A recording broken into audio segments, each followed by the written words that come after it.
New Zealand's newly formed coalition government's made its first move. It's axing its world-leading smoking ban to fund tax cuts.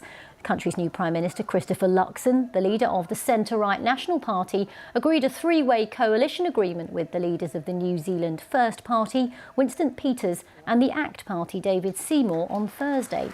As part of concessions, New Zealand First said it would stop a foreign home buyers tax and find cuts elsewhere.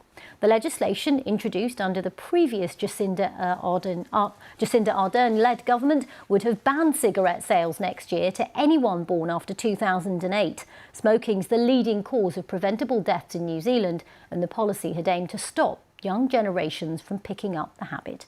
Health experts have strongly criticised the sudden reversal.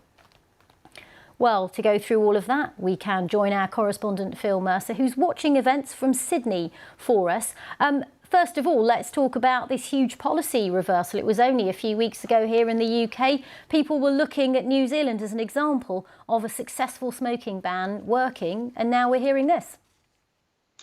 Well, New Zealand's law was a bit of landmark legislation that was due to have attempted to phase out smoking for future generations. The measures were due to come into force in the middle of next year. But what we have now is New Zealand's new centre-right coalition government getting straight to work to repeal this legislation. Essentially, the law is being scrapped to help fund tax cuts. And those cuts to personal income tax were a key part in the promises made by the National Party that secured the largest share of the vote after the election in New Zealand in the middle of October. So quite clearly, politics and election promises coming to the fore. However, medical practitioners and many doctors believe that this ban on or this reversal of this tough smoking legislation is counterproductive measures, will disadvantage Maori Indigenous communities disproportionately and potentially cost thousands of lives. And tell us about this new government and indeed the new Prime Minister. I mean, it marks a shift to the right for New Zealand politics from the tenure of Jacinda Ardern.